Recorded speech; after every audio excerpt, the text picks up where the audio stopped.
जहां पर प्रधानमंत्री नरेंद्र मोदी संबोधन कर रहे हैं। लेकिन आने वाले नहीं हैं। उनको भी मैं कहना चाहूंगा कि राजनीति में कोई फुल स्टॉप नहीं होता है। भविष्य आपका भी इंतजार कर रहा है और आपका अनुभव, आपका योगदान राष्ट्र जीवन में हमेशा हमेशा बना रहेगा। आदरणीय सभापति जी, इस सदन में जो भी सदस्य माननीय हमारे विदाई ले रहे हैं, कुछ सदस्य ऐसे हैं जिनको शायद उस समय जाने का समय कार्यकाल आएगा जब सदन नहीं चलता होगा। कुछ हैं जिनको ऑलरेडी सदन के दरमियान ही विदाई मिल रही है। लेकिन ये जाने वाले सभी माननीय सांसदों का बहुत ही उत्तम योगदान है, इसलिए लेकिन मैं जरूर कहूंगा आदरणीय देवगौड़ा जी, आदरणीय खड़गे जी, आदरणीय शरद पवार जी, ये ऐसे वरिष्ठ लोग हैं जिनके जीवन का आधे से अधिक उम्र संसदीय कार्य प्रणाली में गई है और इतने लंबे अनुभव के बाद भी सभी नए सांसदों ने सीखना चाहिए वैसे समर्पित भाव से सदन में आना, जो भी हमसे उनसे बन सकता है उतना योगदान करना, यानी समाज में से जो जिम्मेवारी मिली है उसके प्रति पूरी तरह समर्पित रहना, ये इन सब वरिष्ठ लोगों से हम जैसे सबको सीखने जैसा है और मैं उनके योगदान की भूरी भूरी सराहना करूंगा, क्योंकि इतना लंबा कार्यकाल छोटा नहीं होता है, बहुत महत्वपूर्ण है। उसी प्रकार से हमारे उपसभापति जी हरिवंश जी विदाई ले रहे हैं। हरिवंश जी को लंबे समय तक इस सदन में अपनी जिम्मेवारी निभाने का अवसर मिला है। बहुत ही मृदुभाषी,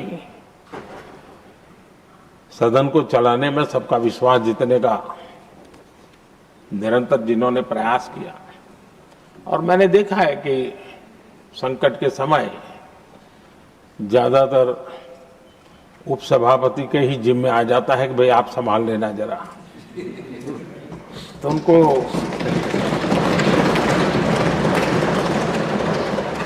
एक लंबा एक्सपीरियंस होता है, सबको जान भी लेते हैं, भली बात ही जान लेते हैं।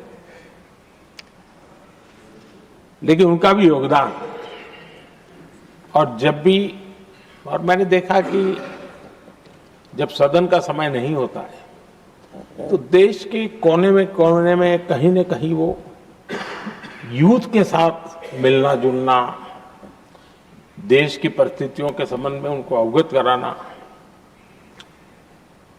उनमें एक देश के प्रति संवेदनाएं पैदा करने का वो निरंतर काम। वे कलम के धनी तो है ही हैं, लेकिन कर्म कठोर के नाते भी मैं कहूंगा कि उन्होंने भारत के हर कोने में जाकर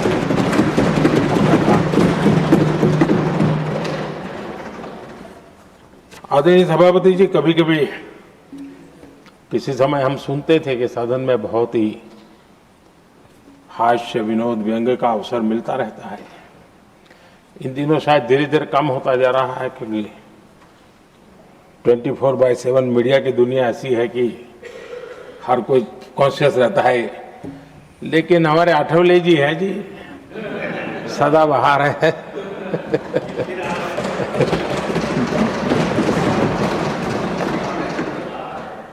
आठवले जी जा रहे हैं, लेकिन यहाँ पर किसी को खोट महसूस नहीं होगी, वो व्यंग्य विनोद भरपूर परोसते रहेंगे। जब ये पूरा भरोसा है आदरणीय सभापति जी, सदन में से हर 2 साल के अंतराल के बाद एक बड़ा समूह हमारे बीच से जाता है, लेकिन ये ऐसी व्यवस्था है कि जो नया समूह आता है उनको बाकी जो लंबे समय से 4 साल से बैठे हुए साथी हैं, अनुभव है, नए लोगों को तुरंत उनसे कुछ न कुछ सीखने का अवसर मिलता है। और इसलिए एक प्रकार से यहाँ की जो विरासत है वो कंटिन्यू प्रोसेस हमेशा रहती है। ये बहुत बड़ा लाभ होता है। मुझे पक्का विश्वास है कि जिनको इस बार जाना नहीं है वो भी जो नए माननीय सांसद आएंगे उनको उनके अनुभव का लाभ मिलेगा और उनका योगदान भी सदन को और समृद्ध करेगा, ऐसा मेरा पूरा विश्वास है। आदरणीय सभापति जी, हम लोग जानते हैं कि जीवन में या सार्वजनिक जीवन में जब भी कोई महत्वपूर्ण निर्णय करना होता है तो परिवार के लोग बैठ करके मन बना लेते हैं कि ऐसा करना है, लेकिन फिर भी कहते हैं अरे ऐसा करो, उनसे जरा पूछ लीजिए, एक सेकंड ओपिनियन ले लीजिए किसी वरिष्ठ से। और घर में वरिष्ठ नहीं कहेंगे, मोहल्ले में देखो भाई वो काफी अनुभवी है, जरा उनसे पूछ लो पर उनका।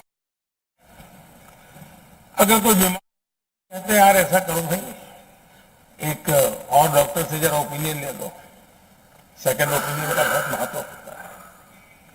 मैं समझता हूं हमारे संसदीय प्रणाली में ये सेकंड ओपिनियन की बहुत बड़ी ताकत रही है। एक सदन में कुछ निर्णय होता है, दूसरे सदन में फिर आता है सेकंड ओपिनियन के लिए। मैं उनको अवगत कराना, उनमें एक देश के प्रति संवेदनाएं पैदा करने का वो निरंतर काम। वे कलम के धनी तो है ही हैं, लेकिन कर्म कठोर के नाते भी मैं कहूंगा कि उन्होंने भारत के हर कोने में जाकर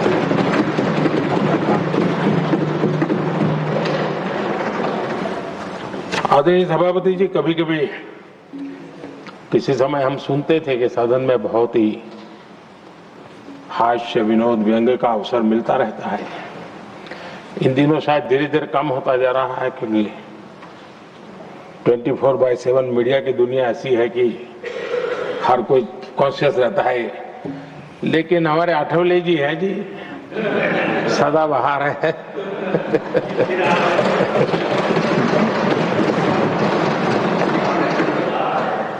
आठवले जी जा रहे हैं, लेकिन यहाँ पर किसी को खोट महसूस नहीं होगी। वो व्यंग्य विनोद भरपूर परोसते रहेंगे, जब ये पूरा भरोसा है। आदरणीय सभापति जी, सदन में से हर 2 साल के अंतराल के बाद एक बड़ा समूह हमारे बीच से जाता है, लेकिन ये ऐसी व्यवस्था है कि जो नया समूह आता है उनको बाकी जो लंबे समय से 4 साल से बैठे हुए साथी हैं, अनुभव है, नए लोगों को तुरंत उनसे कुछ न कुछ सीखने का अवसर मिलता है। और इसलिए एक प्रकार से यहाँ की जो विरासत है वो कंटिन्यू प्रोसेस हमेशा रहती है। ये बहुत बड़ा लाभ होता है। मुझे पक्का विश्वास है कि जिनको इस बार जाना नहीं है वो भी जो नए माननीय सांसद आएंगे उनको उनके अनुभव का लाभ मिलेगा और उनका योगदान भी सदन को और समृद्ध करेगा, ऐसा मेरा पूरा विश्वास है। आदरणीय सभापति जी, हम लोग जानते हैं कि जीवन में या सार्वजनिक जीवन में जब भी कोई महत्वपूर्ण निर्णय करना होता है तो परिवार के लोग बैठ करके मन बना लेते हैं कि ऐसा करना है, लेकिन फिर भी कहते हैं अरे ऐसा करो, उनसे जरा पूछ लीजिए, एक सेकंड ओपिनियन ले लीजिए किसी वरिष्ठ से। और घर में वरिष्ठ नहीं कहेंगे, मोहल्ले में देखो भाई वो काफी अनुभवी है, जरा उनसे पूछ लो एक बार उनका मन क्या करता है।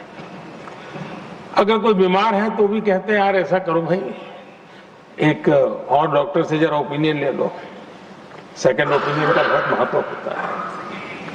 मैं समझता हूं हमारी संसदीय प्रणाली में ये सेकंड ओपिनियन की बहुत बड़ी ताकत रही है।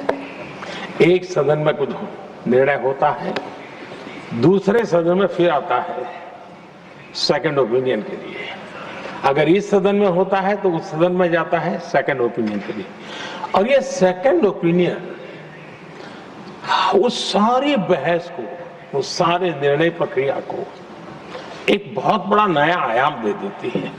और वो मैं समझता हूं कि हमारी निर्णय प्रक्रिया को समृद्ध करती है। तो इसलिए सदन में जो माननीय सांसद बैठते हैं उनके लिए एक खुलापन रहता है कि भाई चलो इस सदन में नहीं तो उस सदन में एक अच्छा ओपिनियन नया आएगा, उस सदन में नहीं तो इस सदन में एक नया ओपिनियन आएगा। तो ये सेकंड ओपिनियन ये हमारे लोकतंत्र में एक बहुत बड़ा कंट्रीब्यूशन है, जो जिस विरासत को हमें संभालना हमारे जो माननीय सांसद विदाई ले रहे हैं उनका तो योगदान रहा ही है। और इसके लिए भी मैं उनका साधुवाद करता हूं। आदरणीय सभापति जी, जो हमारे माननीय सांसद विदाई ले रहे हैं, बहुत आने वाले दिनों में तो शायद ये अवसर रहने वाला ही नहीं है, लेकिन ये माननीय सांसद ऐसे हैं कि जिनको पुराने संसद के भवन में भी बैठने का मौका मिला और नए संसद भवन में भी बैठने का मौका मिला। प्रधानमंत्री नरेंद्र मोदी को आप सुन रहे थे, जहां पर उन्होंने 37 राज्यसभा एमपीओ को विदाई के लिए संबोधित किया है। उन्होंने कहा कि सेकंड ओपिनियन